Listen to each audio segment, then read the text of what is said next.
Good morning, everybody. Happy Monday. You're watching the North Shore 9 podcast presented by FanDuel. I'm Jim, no co-host this morning. It is 7:10 a.m. I have tried to see if Donardo is awake. I don't think he is. So if he decides to join us at any time in the near future, he can hop right on here. But I couldn't leave you guys waiting any longer. So yeah, let's jump into this. Hope you guys are having a great morning. Hope you guys had a great weekend. This is Bucco Brew, powered by DeFair Coffee and Tea. Let's just kind of jump into things.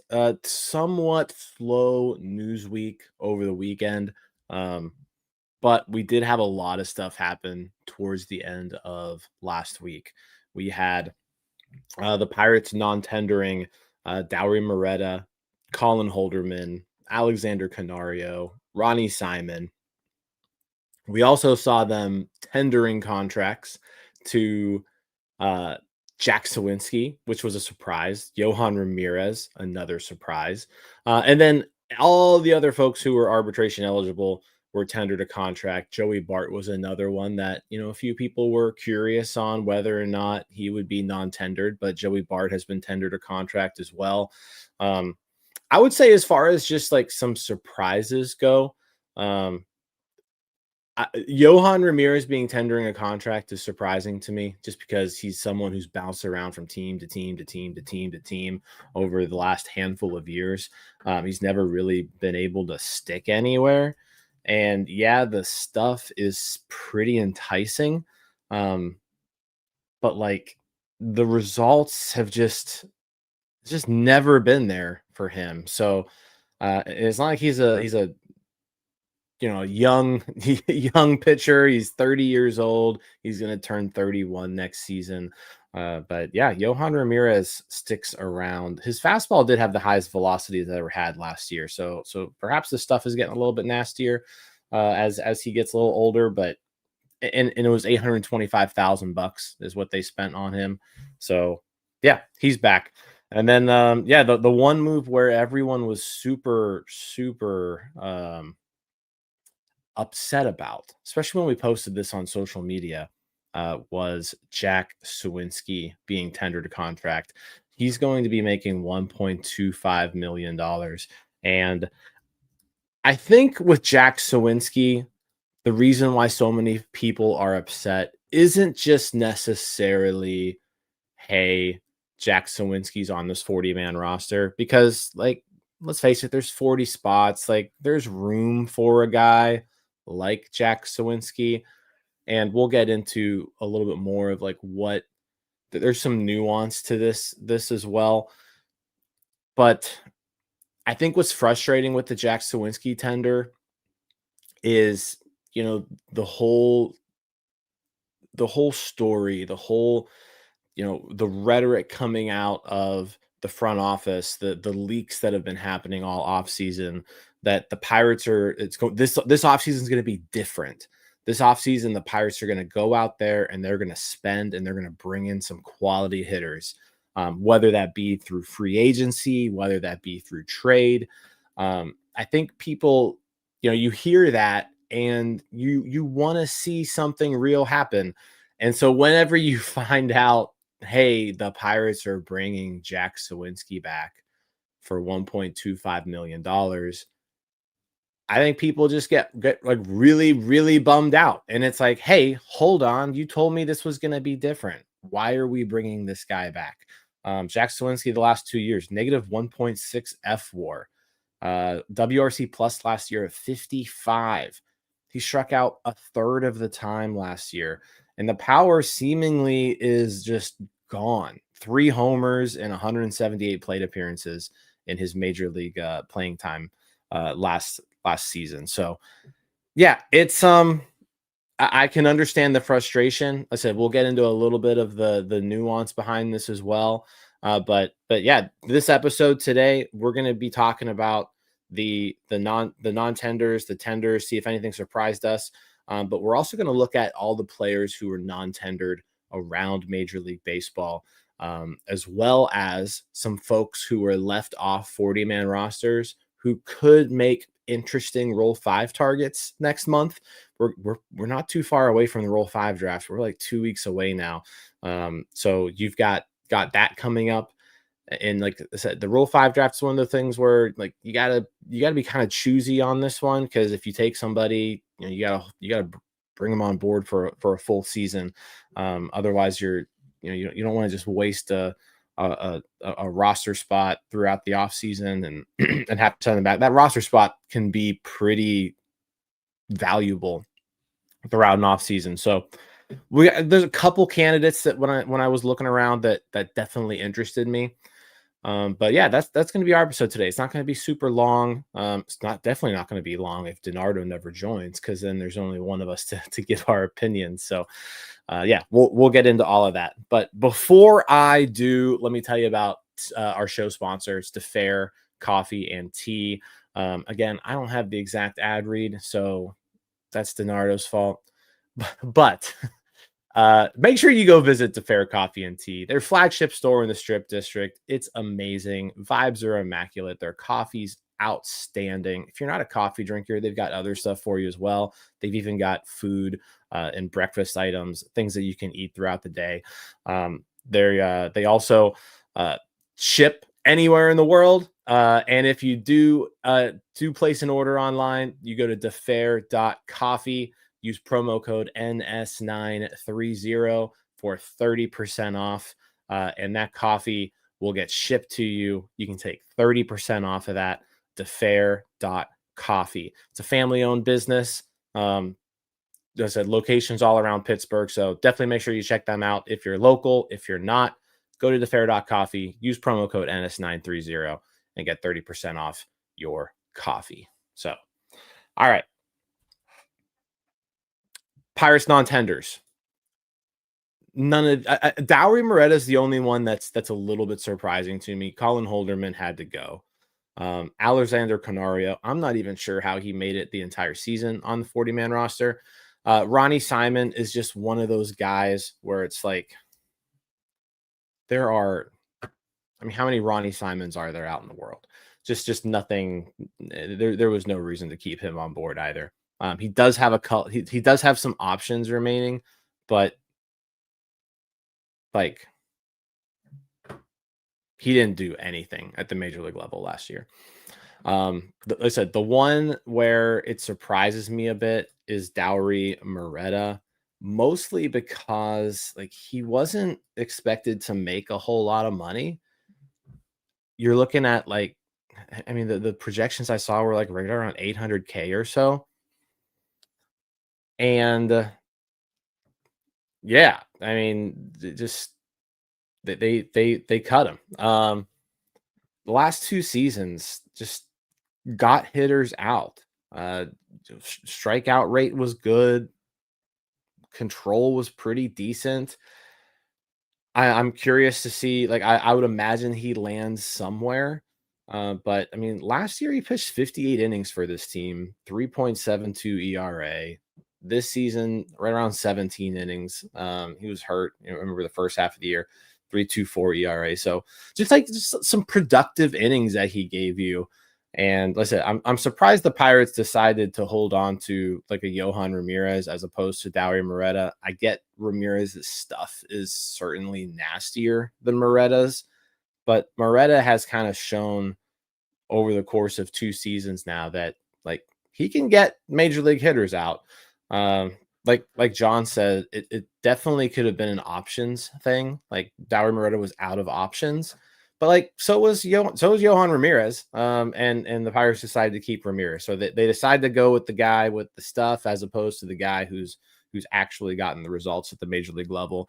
Again, it's a middle reliever. Like these guys are out there. They exist. Just there's a ton of them out in the world. But yeah, a little bit surprised they cut ties with Dauri Moreta. Let's talk about Jack Suwinski just a little bit before we get into these non-tenders, though. Like I said, I get the frustration. And when it comes to Jack Suwinski, I really just want to say, like, if Jack Suwinski is in this team's plans come February, then like we should be very, very upset. At this point right now, it's Monday, November 24th. I don't like I'm not getting too worked up about tendering Jack Suwinski a contract. I talked about this in just like a short video that I made that on, I think it was Thursday when this news came out. But essentially what the Pirates are doing here is they're buying an additional option year for Jack Suwinski. Suwinski out of options after this season. So what that means is if he can't make the 26-man roster next year, the only way to send him to the minors is to designate him for assignment. When you DFA him, you give other teams a chance to claim him. With Jack Suwinski now making $1.25 million, like no one's probably claiming him because let's face it, you can get a bat like that for league minimum just about everywhere. So Suwinski will likely clear waivers once he's DFA'd at some point during this offseason. The Pirates did a similar thing with Miguel Andujar a few years back as well, if you recall. Like they tendered him a contract, signed him, was right around like 1 million, 1.5 million, somewhere in that area. And then they DFA'd him in January to remove him from the 40-man to make more space. No one claimed him. And then they were able to stow him away in AAA for the year and call him up, when they needed to later on. That's what they're doing here. Like that's what this move is. So again, I'm not anticipating Jack Suwinski to have to be a part of any sort of plans that the Pirates have in 2026, at least not at the very beginning. Like they're going to make Jack Suwinski earn his playing time. At least I hope that's what they're going to do. Again, right now, I'm not getting too worked up over this, but if it comes like mid-February and we're still waiting on somebody, and when you go to the roster resource page on Fangraphs and it still lists Jack Suwinski as the team starting left fielder, then we can start like having a conniption. Like that's my thing here is we don't need to, I don't think we need to get too upset about this right now. I know it's $1.25 million. I know every dollar this team spends counts. Like that's almost league minimum. So I'm not going to get too worked up over it. I can understand if you want to get worked up over it. I really do, because I can see how one can be frustrated about bringing Jack Suwinski back when all you've heard these last few weeks is how this offseason is going to be different. So that's all I got to say about the Suwinski tender. Let's get to a few of your comments, though. Fold Crypto. It's almost impossible to fix someone that's mentally broken at the plate. Yep. Starship Velvet. Good morning, guys.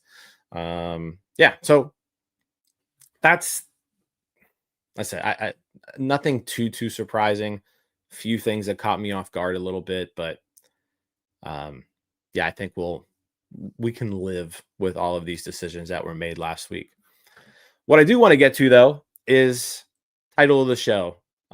We went dumpster diving, and we want to find out, hey, who are some interesting names out there who were non-tendered, right? The one thing this Pirates team loves to do is dumpster dive. Ben lives in a dumpster, essentially. Like that's how he acquires almost all of his players.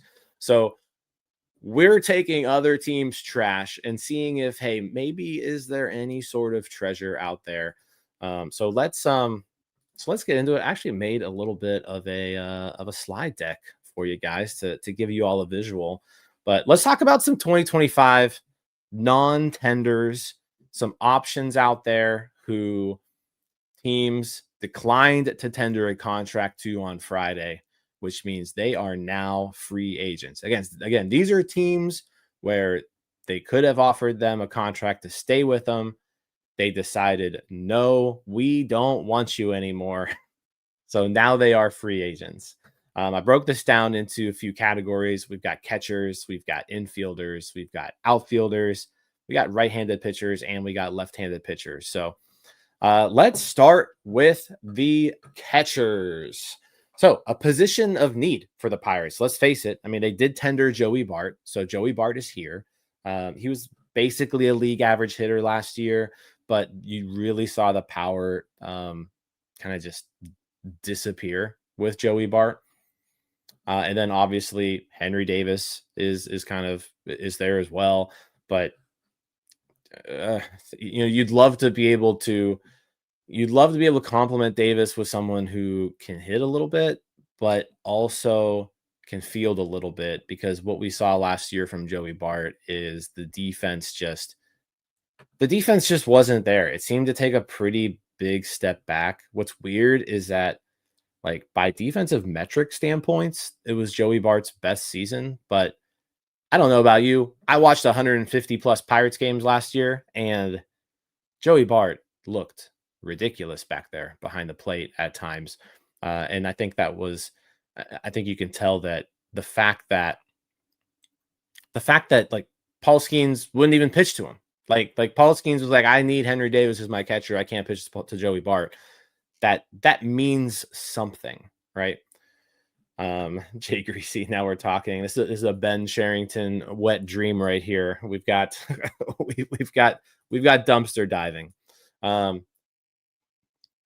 right, the 6 catchers that were non-tendered.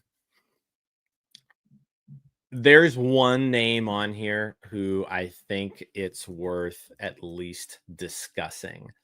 And I know we can throw jokes out there. We can do what we want. But I do want to talk a little bit about Reese McGuire, because he's a really good defensive catcher. Like, he's proven throughout his career that he can catch the ball. Like, he can handle a pitching staff. He can frame well. Like, the dude is a good defensive catcher. Every single season in the majors, he's had positive value defensively. Last year was his best year since 2022. And like, he's put up some really good seasons. And from like an offensive standpoint, he's definitely not going to like tear the cover off the ball. A career 81 weighted runs created plus, career slugging of 374, career OBP of 293. So like, this isn't a guy who's like especially skilled at the plate, but he is a left-handed hitting catcher. So someone who, maybe gives you a little bit of lineup flexibility. You can play him against righties, maybe using more of it as a platoon type situation. He's got a little bit of pop, 9 homers last year and 140 plate appearances. So like, it's not that he's completely useless back there. But like, you're not like, the upside probably isn't there with Reese McGuire. Like, you're not going to have some breakout season offensively, but again, someone who defensively can handle the staff. And I don't know, maybe he complements Davis well with that righty lefty action. I said, Joey Bart, someone who is going to be making, $4 million or so this year. Actually, let's look. What is Joey Bart's? What's Joey Bart's arbitration estimate right now? Because would it make more sense to bring in somebody like? All right, Joey Bart's arbitration estimate is 2026 estimated payroll. Where is Bart at here? Oh, 2.7 million. So I don't know. For me, like I said, I want to talk about McGuire, and like I said, I think there's some interesting things about him, specifically the left-handed bat, specifically the defense. But if you can bring Bart back for 2.7 million, I know like the pitchers have like defensively, he wasn't great.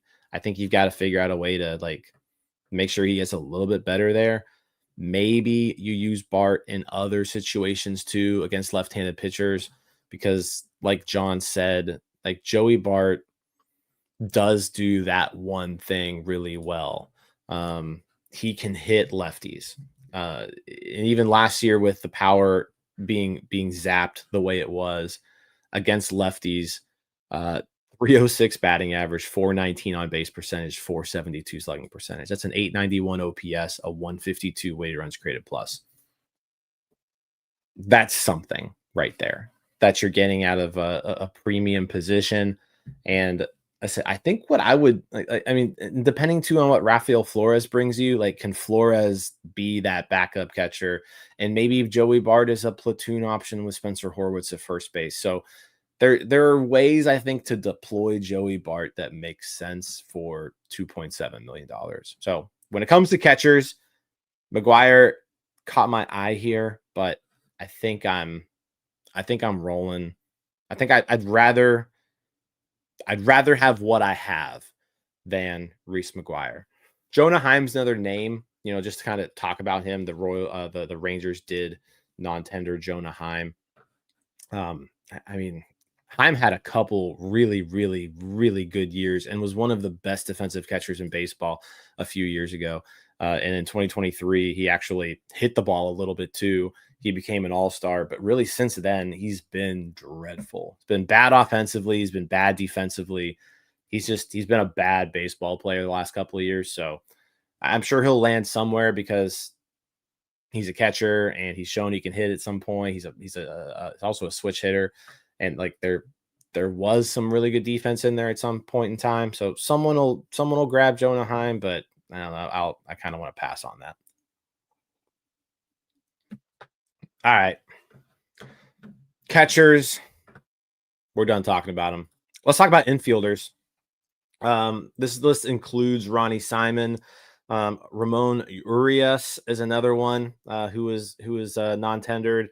Nathaniel Lowe is probably the guy who I want to talk about the most here, though, just because, I mean, this was a name that we were talking about, like going out there and getting last offseason in a trade, because there was talk about him potentially being available.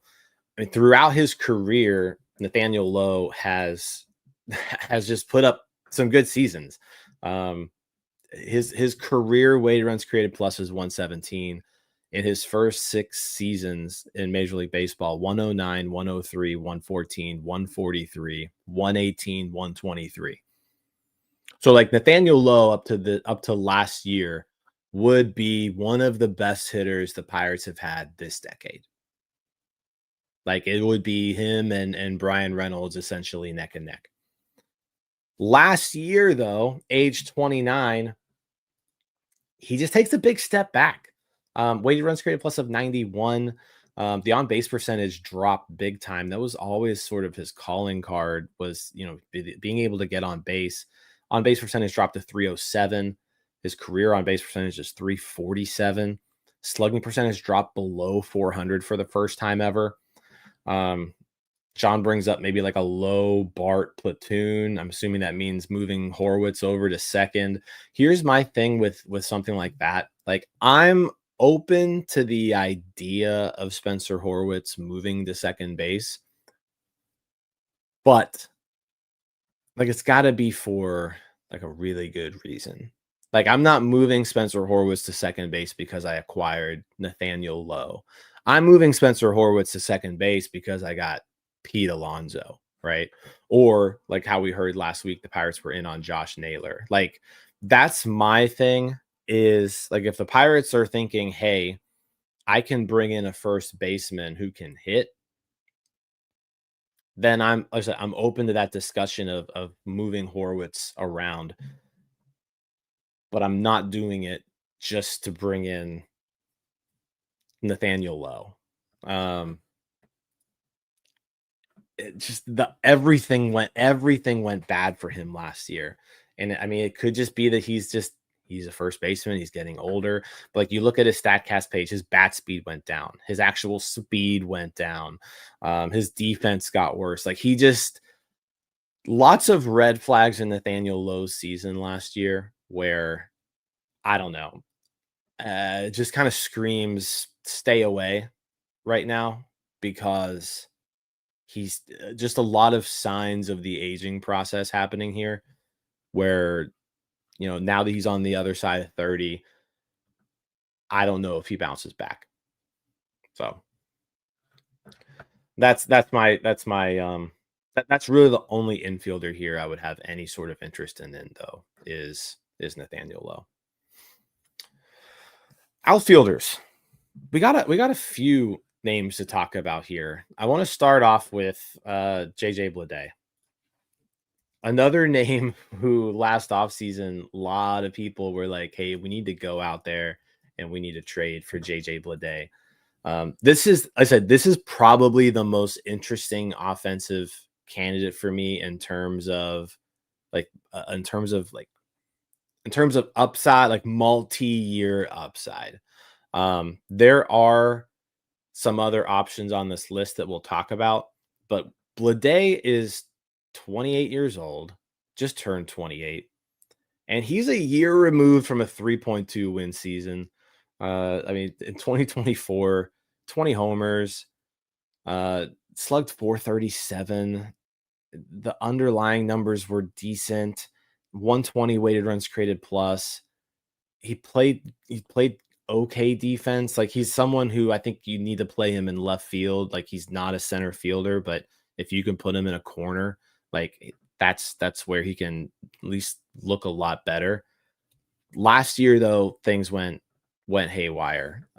Struck out quite a bit more. It was his worst strikeout rate since being a rookie. Batting average dipped to 212. On base percentage dipped below 300. He still slugged over 400, so there's still some pop there. But this is a guy who, I don't know. I could see the Pirates taking a shot here because, like, let's face it, he's essentially, he plays the same position as Jack Sawinski. Like, if this is, let's go back to the Sawinski conversation where it's like, hey, he's going to take up a roster spot until you find somebody better. Like, JJ Bleday is a better version of Jack Sawinski in my eyes. He's far less removed from major league success. And when you saw him have like that bad year, it was still pretty significantly better than Jack Sawinski's. So Vinios says, isn't Bleday a Sawinski 2.0? I would say not quite. Like, Sawinski makes a lot more contact. Bleday makes a lot more contact than Sawinski, and he has an option left. So, like, JJ Bleday still has one more option year remaining, according to Fangraphs. So if there was an outfielder here that I'd be like, it would depend on the price here. Like, if you get JJ Bleday on like a, I don't know, like a $2 million deal or something like that, then I would like, if you're thinking, okay, who's my next left fielder in line, I would much rather that guy be Bleday than Sawinski. I'm not saying that we should go into the season with JJ Bleday as like a starting left fielder, like pencil him into the left field spot. But if you're looking at like an upgrade, I think you could do a lot worse than JJ Bleday as like a fourth or fifth outfielder. Because I think there's some upside there still, and he's not too far removed from a really, really good season. Getting to some comments here. John, he was going to cost the A's like $2 to $3 million and no one wanted him. Yeah, like, that's the thing. Like, you'd have to get him for like the right price. Bleday put up 120 weighted runs created plus in 2024. Jay Greasy. Yeah, Bleday did not stare directly into an eclipse that I know of. So that's one thing there. Yeah, so that's my thoughts on Bleday. Adolis Garcia, another name here that's obviously interesting. He had 39 home runs in 2023. That was obviously like the peak of his career. Since then, though, it just hasn't been good.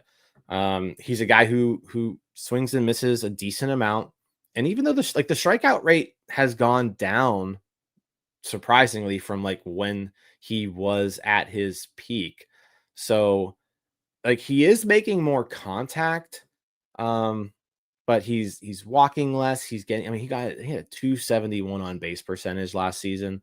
The power dropped. 39 homers in 2023, 19 homers in 2025. Slugging percentage dropped below 400 for the first time in his career.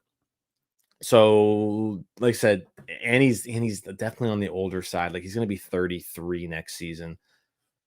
I don't love Adolis Garcia as an option as a right-handed bat who seems to be declining. Like, I don't know if this plays well at PNC Park. That, and he obviously can't play center field, but he hasn't played left field either since 2021. Like, he's strictly been a right fielder. So I'm not sure if you can even put him in left field at this point. At this point, I'm staying away from Adolis Garcia. I think he definitely offers you some upside with the power, which is something the Pirates desperately need. It's just there's too many red flags here for me in terms of just drastic decline, like year over year drastic decline for me to be like, we need to use a major league roster spot on this guy and give him, Adolis Garcia is going to command, I think, a couple $1,000,000 at least. So like I'm out on him just because he seems to be aging very poorly. The other name on this list, Mike Tauchman. So, someone who, like, I don't understand how this guy is. Mike Tauchman the most underrated player in baseball? Like, that's a serious question that I have for some folks, because I feel like this dude gets no credit. And the past 3 seasons, 108 weighted runs created plus, 110, 115. I mean, 1.7 WAR, 1 WAR, 1.4 WAR, essentially as a platoon hitter. Hits righties really well. His weighted runs created plus against righties 114. Hits lefties even as well, 121 weighted runs created plus against lefties for his career. Like, this guy just looks like a good baseball player. He's an above average hitter for his career. He can play center field in a pinch if you need him to, but obviously he's better off in a corner.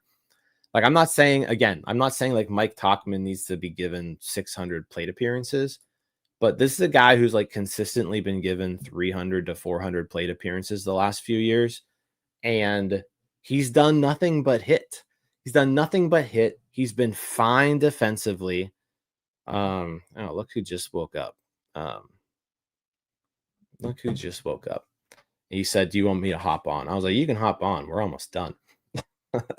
But with Tauchman, like, this is a guy where if you're looking for maybe a platoon situation, Tauchman with somebody, like if you're looking for like a great value brand corner outfielder, I think of Mike Tauchman, Rob Refsnyder, who's out there as a free agent, like that platoon right there gives you, in my opinion, a pretty damn good player.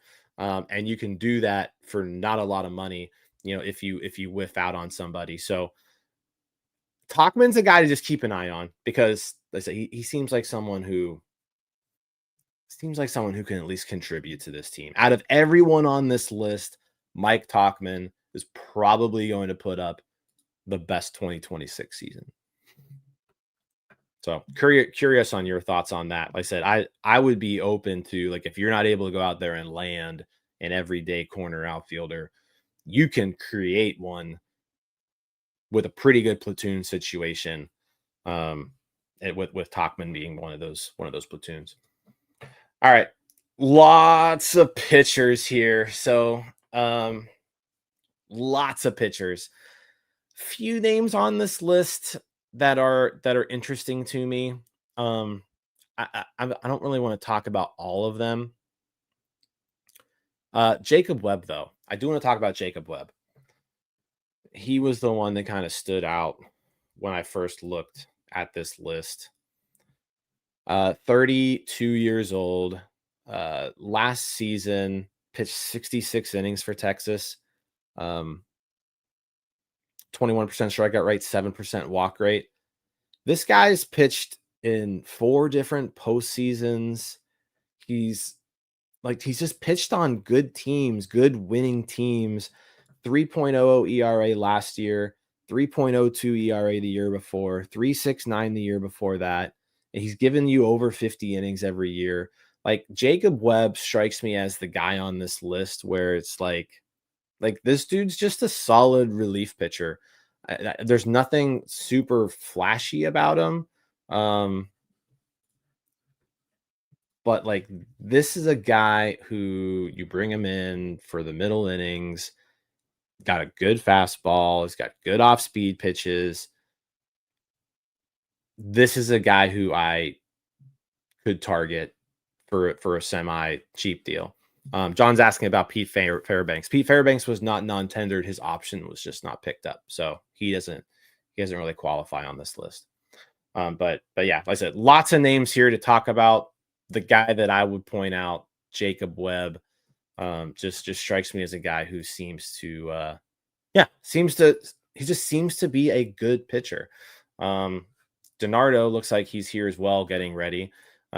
He may want to point out Taylor Clark on this list as well. Hey, look who decided to join us. Hi.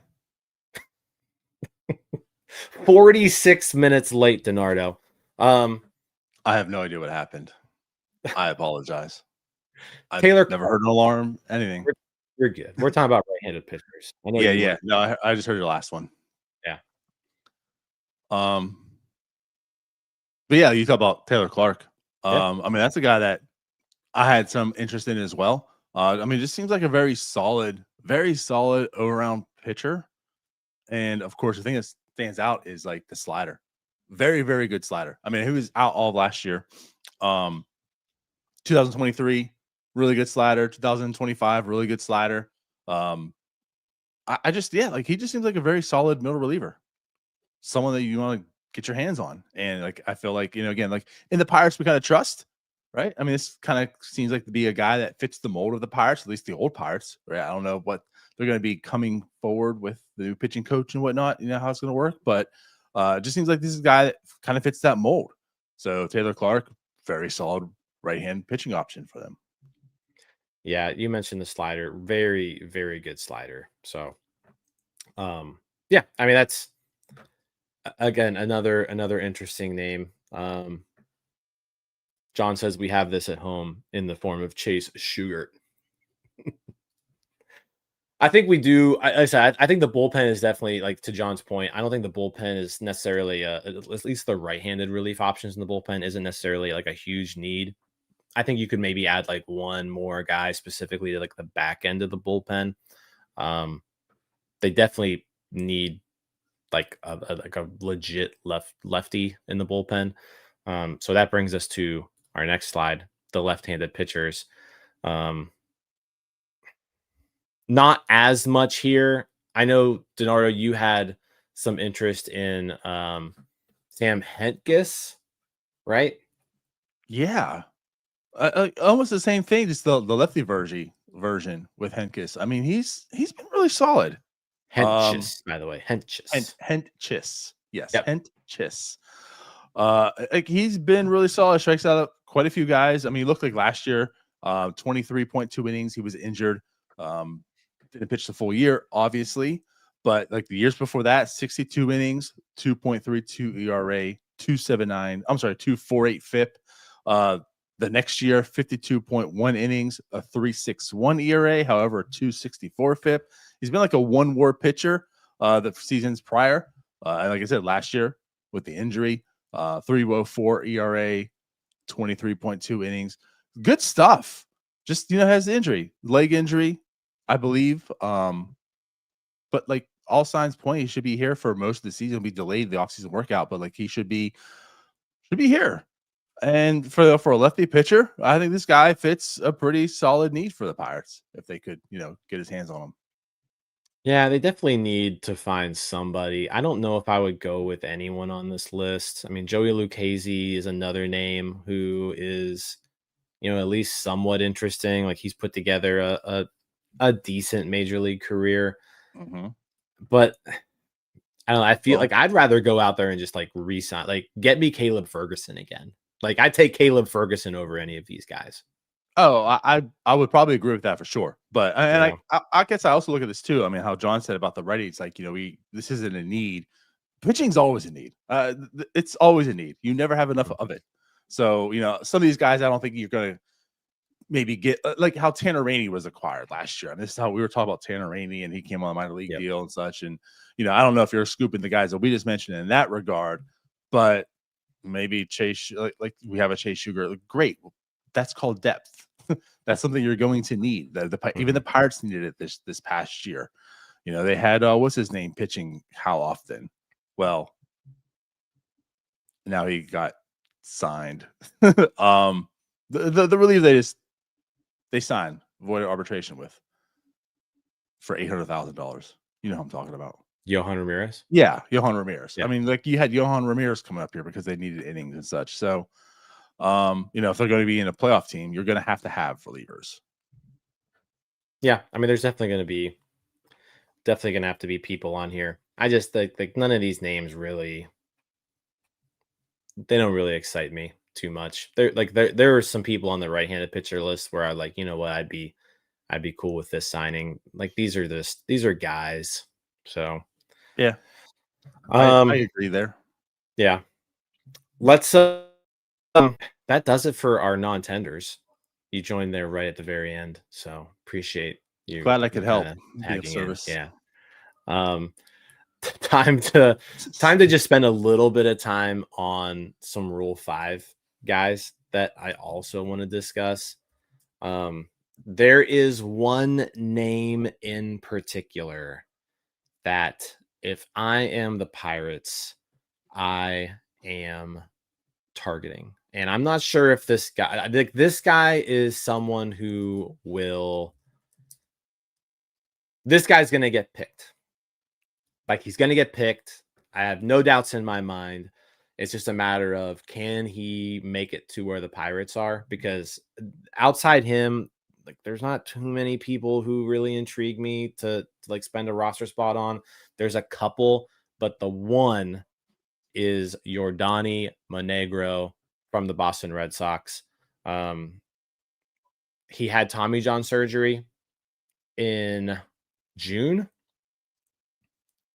Yeah. Which makes this like interesting because he's going to miss most, if not all, of this season, which means you can just stow him on the 60-day IL. Like you don't even have to use a roster spot for him.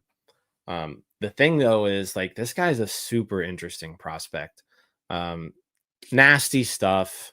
The command is a little iffy, but like he's also he just turned 23 years old. He's dominated every level of the minors. Strikeouts look good. Walk rates look good. Again, the stuff is nasty. Fangraphs last week, Eric Longenhagen said that like this is a guy that he would have protected because he like you mentioned before, he kind of fits the like when we were talking about this last night. Like this is a guy who, if you are looking for a Rule 5 candidate, he makes so much sense.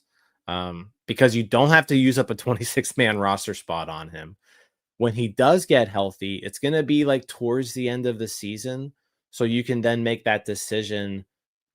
Like you could just add this guy in September, in with expanded rosters and give him some time.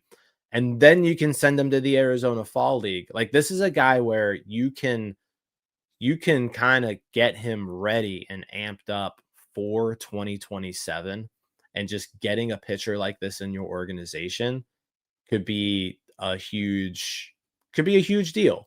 The Red Sox are deep with pitching, so he didn't make the cut and they left him off. Like I said, Yordany Monegro, I'm going to be surprised if this dude doesn't get picked. And I think the Pirates should be the team to pick him if he's there, because he's someone who, like I said, you don't need to spend that spot on. You get him into the organization. You kind of ease him in from Tommy John, send him on a rehab assignment. If expanded rosters happens, like you can bring him up at the end of the year. But like this is a guy who you can pitch over the fall, and like be ready to roll 2027 and he's still going to have to fulfill his Rule 5 requirements in that second season because you didn't carry him on the roster this year. But this is a dude I take a chance on. So Yordany Monegro, that's my guy. Yeah, I agree. For all the reasons you just said, this is like a perfect situation. It's like unfortunate that he's not going to help out the Pirates this year. Like that's the unfortunate part because the Pirates could use some help this year, obviously. And if you can find it in Rule 5 draft, like great. But he's a talent, and you draft like he is probably one of the better talents, in the Rule 5 draft, obviously. And again, we're coming to it's the Rule 5 draft. Like you shouldn't be looking at, oh, we need to compete, we need to nail the Rule 5 draft to do so, right? That's not what you do in the Rule 5 draft. So even though he's not going to help out this year, likely, I think absolutely you pull the trigger on him if you can. Just a name I'm going to bring up. Just to caveat, like on the hitting side, typically you don't find hitters in the draft either, but I do have a little bit of intrigue with this guy, Jim. Sorry, my camera's all jacked up. I just got on here. You're good. But like Kyler Fedko, to some level, I mean, he's 25 years old. He just reached AAA this year. Like, I get it, but 28 home runs in total, doesn't strike out a ton. Walks a very solid rate. I mean, look at this year with the AAA and AA combined, 14% walk rate, 21.2% K rate.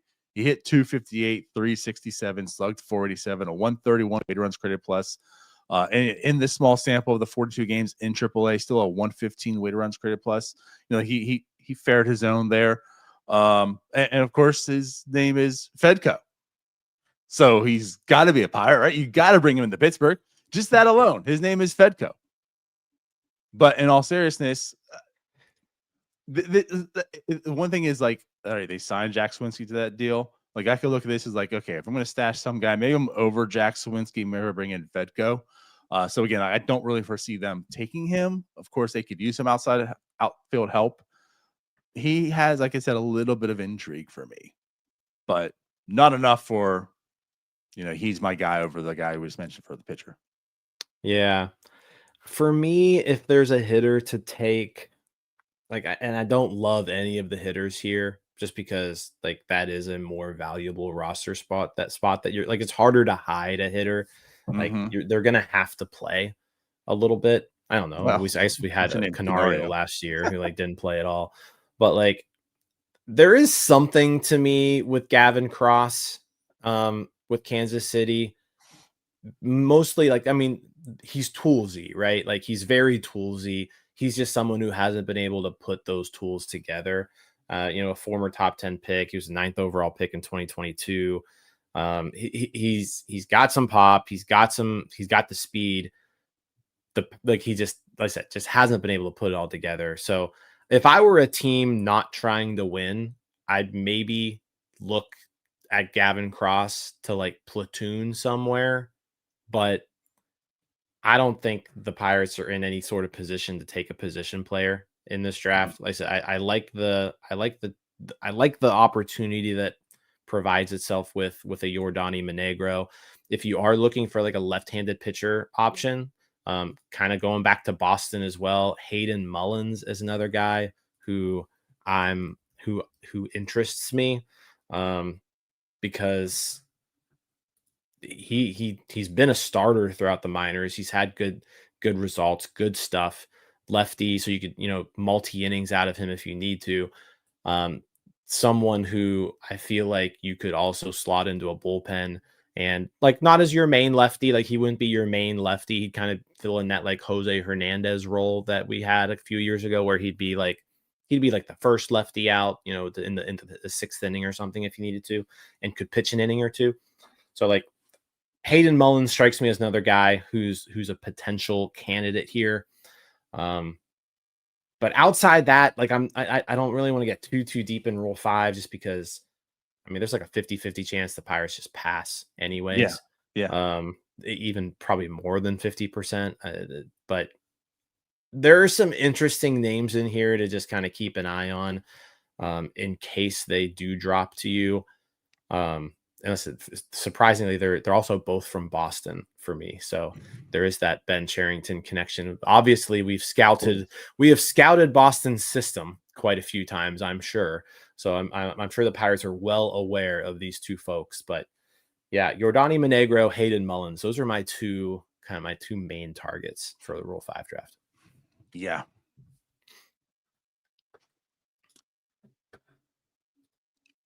Agree.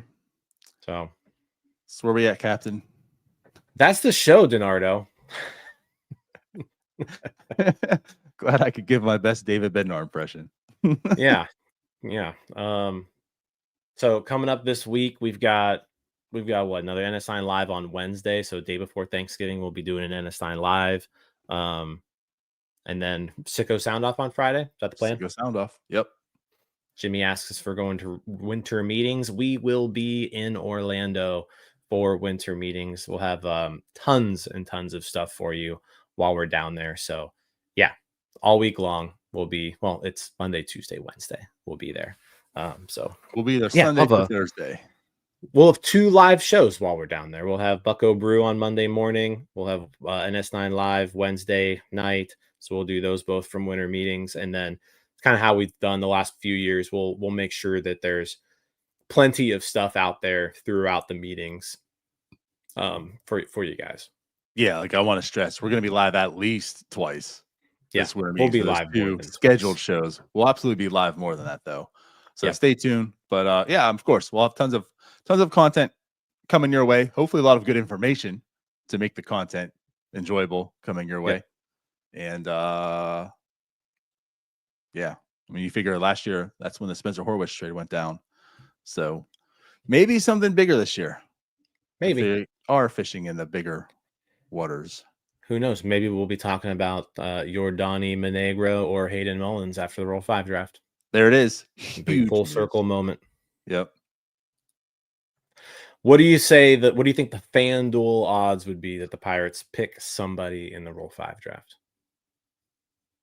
Is it over? Is it plus money? Is it over 50% that it happens? Man, that's tough because again, like they have a lot of weight they could trim off, but they also have a lot of needs that they need to add to.